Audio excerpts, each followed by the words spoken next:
es lo que hemos estado viendo en esta clase, que dura en el cargo por 6 años, puede ser reelegido y se hace solo por la mayoría de votos de los diputados del Congreso Nacional. Hay una serie de requisitos, pero lo demás que nosotros podemos ver es que el Comisionado Nacional de los Derechos Humanos tiene la facultad de poder dirigirse a cualquier servidor de la administración pública, a cualquier organismo o cualquier institución de cualquier naturaleza y de sus titulares, y estos tienen la obligación de contestar las peticiones y requerimientos que el Comisionado Nacional de los Derechos Humanos les realice en el marco de sus atribuciones. Vamos a ir viendo también, no obstante, yo siento que el Comisionado Nacional de los Derechos Humanos en el caso de Honduras le falta un poquito más de colmillo, por así decirlo. ¿Por qué? Porque van a ir viendo ustedes que lo que él mismo hace es levantar informes donde constata si hay violaciones o no a los derechos humanos y lo que emite son recomendaciones. Al ser recomendaciones como tal, pues ustedes saben que no tienen esa fuerza vinculante que podría tener una resolución o que podría tener una sentencia.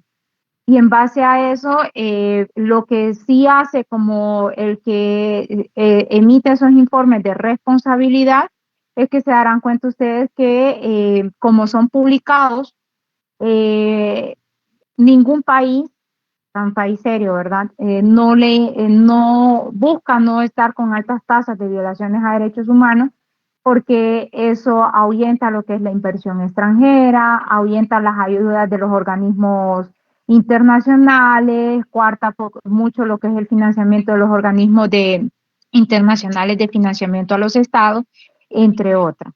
Entonces, sin embargo, esos informes o esas recomendaciones y sugerencias que estime el Comisionado Nacional de los Derechos Humanos, si bien es cierto, no tienen esa fuerza vinculante, sí nos puede servir en un momento dado como medio de prueba.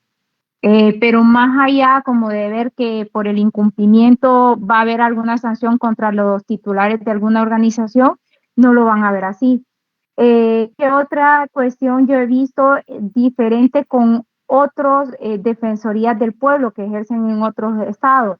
Es que ustedes van a ir viendo que en otras defensorías de estado sí existen departamentos que pueden realizar la representación legal de las personas o de los ciudadanos de un estado, a interponer demandas, a representarlos en proceso, inclusive muchos de ellos escalan a instancia internacional.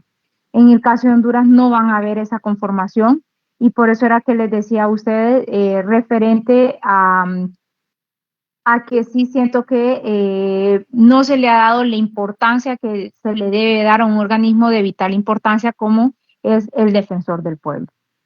Eso a grosso modo en cuanto a las atribuciones que por ley tiene el Comisionado Nacional de los Derechos Humanos.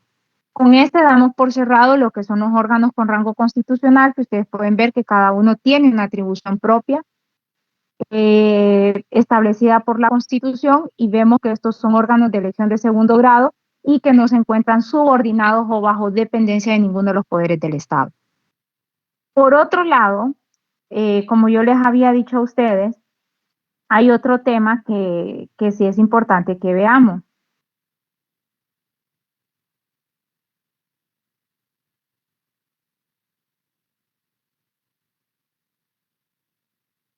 Y tiene que ver prácticamente con un temita que yo ya días se los vengo mencionando en clases, referente a la norma constitucional.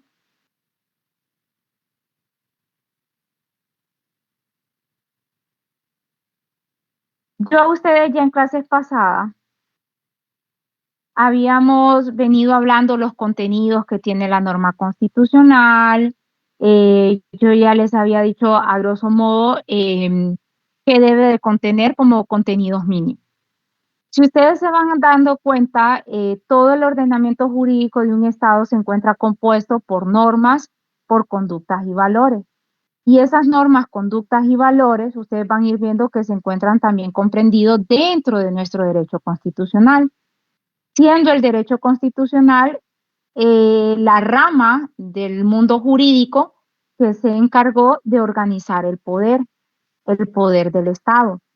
Y de esa manera, pues vamos a ir viendo que desde el derecho constitucional se establecen los órganos que van a componer el poder estatal, cómo se crean, cuáles son sus funciones, cuáles son sus competencias y relaciones entre ellos y las relaciones que tienen estos órganos con respecto a los particulares o a los ciudadanos.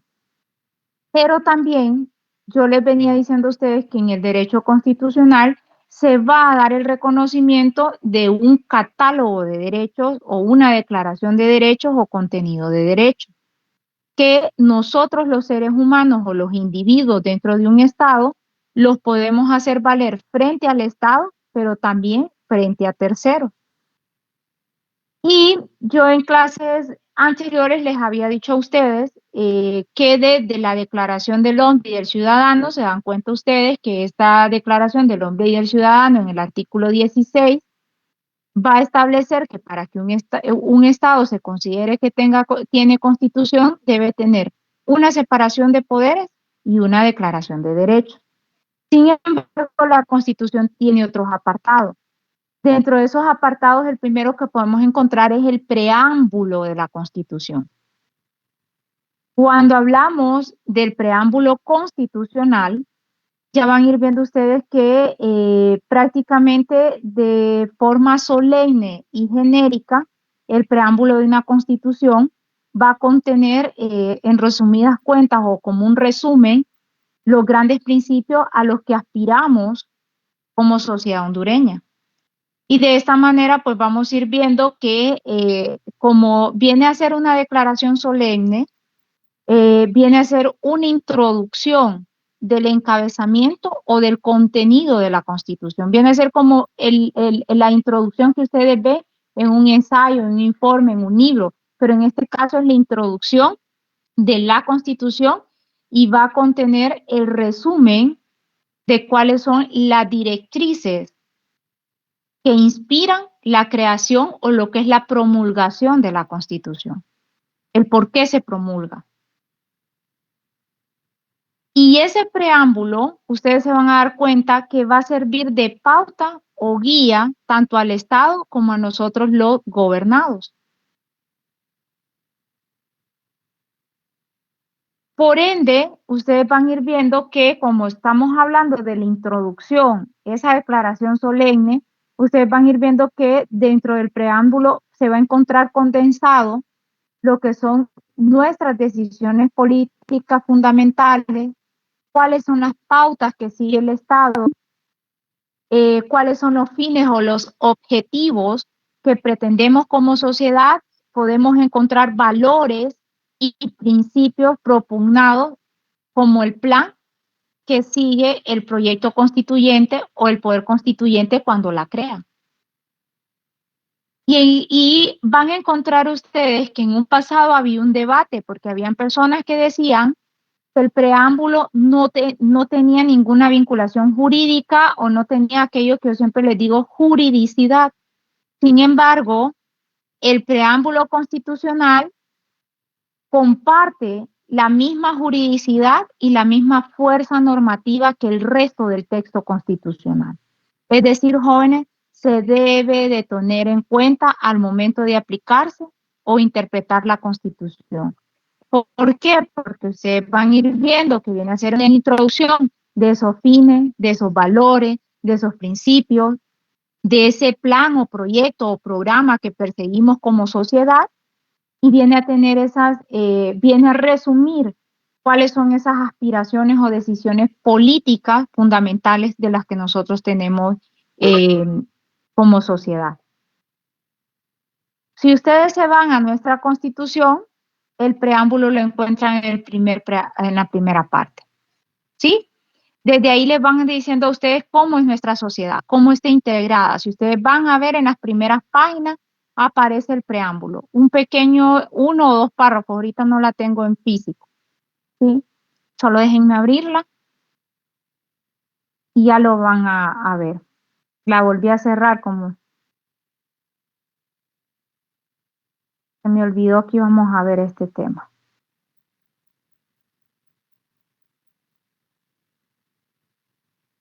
Por ende, El preámbulo sí, lo ven ahí, es un único párrafo. Dice preámbulo. Nosotros, los diputados electos por la voluntad soberana, y así está, preámbulo. Por ende, vuelvo y repito, el preámbulo comparte juridicidad y fuerza normativa con el resto de la Constitución. Es decir, es un todo. Al momento de interpretarse y aplicarse, la Constitución debe tomarse en cuenta. Por otro lado, ustedes van a encontrar en la doctrina del derecho constitucional lo que nosotros llamamos la parte axiológica de la Constitución. La parte axiológica, A-X-I-O, y lógica, axiológica de la Constitución. Cuando hablamos de la parte axiológica de la Constitución, van a ver ustedes que se refiere al conjunto de principios, directrices y valores que van a servir, principios, valores y directrices que van a servir de cimiento para todo el ordenamiento jurídico. Ya ustedes vieron cuando vimos en la primera unidad, yo les decía a ustedes que los principios son superiores a las normas, ya sea de igual o inferior rango, tanto de las normas escritas como no escritas. A estas alturas ustedes saben que nosotros tenemos derecho escrito y tenemos el derecho consuetudinario o la costumbre. Por eso es que les digo, son superiores a las normas jurídicas de igual o inferior rango. Son de aplicación directa e inmediata. No necesitamos nosotros invocar, citar alguna norma jurídica que los contenga. ¿Por qué? Porque por la propia naturaleza, valor, rango o fuerza que tienen los principios, son fundamentos suficientes para que nosotros podamos acudir a los tribunales.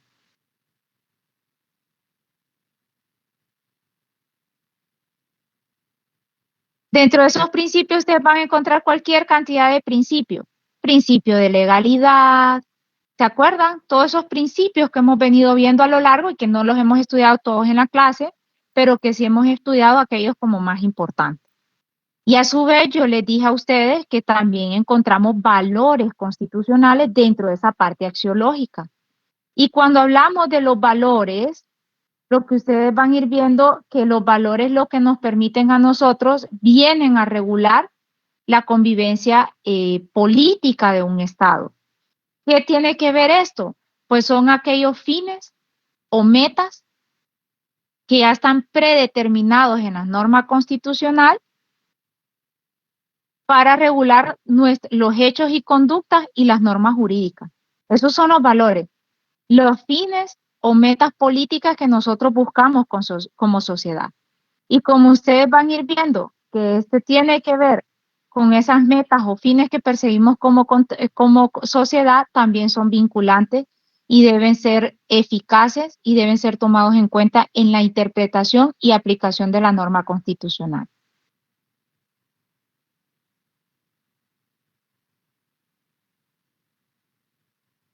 Si ustedes se van, como ya les cité el preámbulo, si ustedes se van al preámbulo de nuestra Constitución, ustedes van a ver qué aspiraciones y que esas aspiraciones entonces vienen a ser los valores que perseguimos como sociedad hondureña.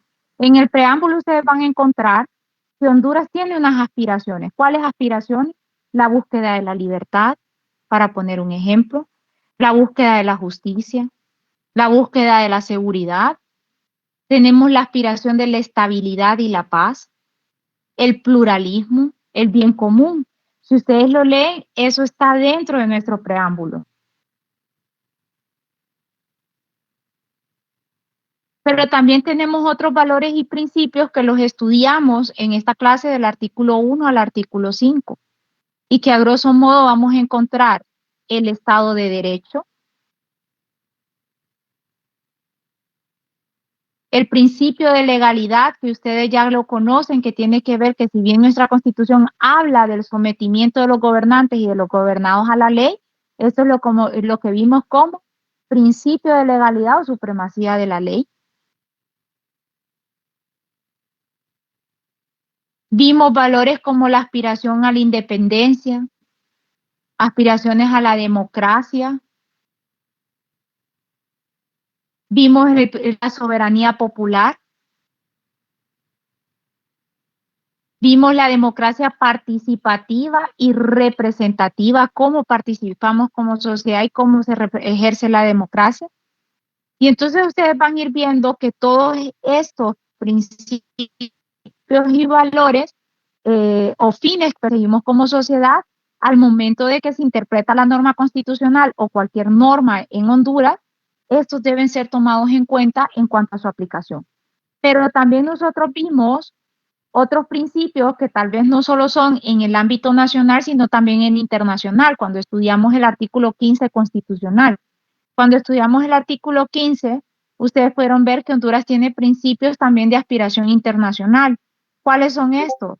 Pues vamos a ir viendo que si ustedes se van al artículo 15 de nuestra Constitución, vamos a ir viendo que hablamos de la solidaridad humana, el principio de autodeterminación de los pueblos, vimos la no intervención, el reconocimiento o la aspiración de la paz, la democracia universal.